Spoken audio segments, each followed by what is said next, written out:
let me just answer you in one answer to say it is indeed a myth.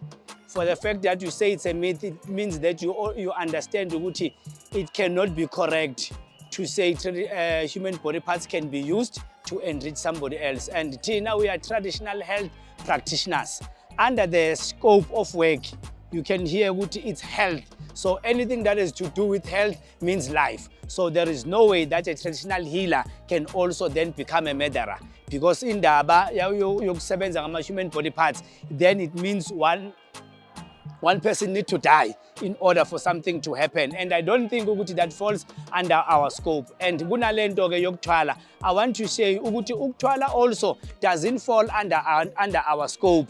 It falls under abathakathi, which is another category engayazi. I don't want to dwell much in that. But what I'm saying ukuthi there is no traditional healer that can use human body parts to make any ritual. And ukuthwala, we see it as witchcraft because isebenzisana nani nokubulala nokufa phakathi. So it is a myth. Whoever that uses human body parts is a killer, not a healer.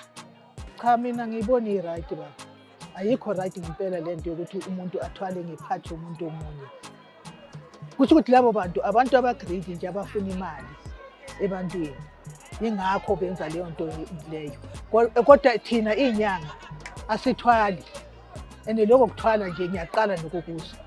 Ngoba thina siyalapha nje kuphela ukuthi abantu baphile, sibanike izimpilo kuphela nokuthi impilo yabo ihambe kahle. Hayi kudlezo kuthwala lezi asizazi thina.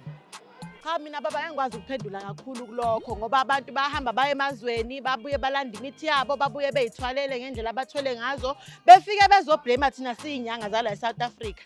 Bayahamba abantu baphume baye ko-Uganda baphuma emazweni angaphandle babuye bethwele babuye benza imikhuba esingayazi nathi siyinyanga esiyimangalayo siyinyanga sibhekene nenkinga ukuthi silapha into esingazazi sesilapha into esingazazi siyinyanga silapha imithi esingazi ukuthi iqhamuka kuphi silapha izifo esingakaze siyibone thina ngoba abantu bayaphuma bahamba bayofuna lokho abakufunayo kulamaza abafuna kiwo babuye beze kuthini besithi ibuye ikhombe kuthini.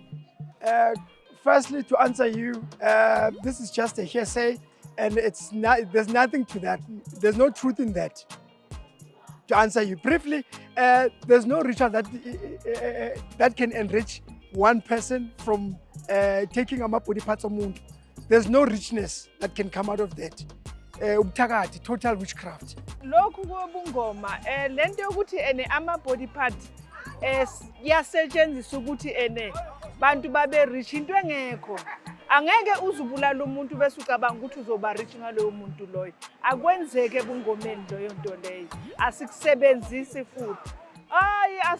Asibeke nje icace ukuthi lento yama body part asetshenziswayo akusiyethu eSouth Africa. Ibuya kulabo abantu abasanda kufika. Ibona abasebenzisa lezi zinto lezi.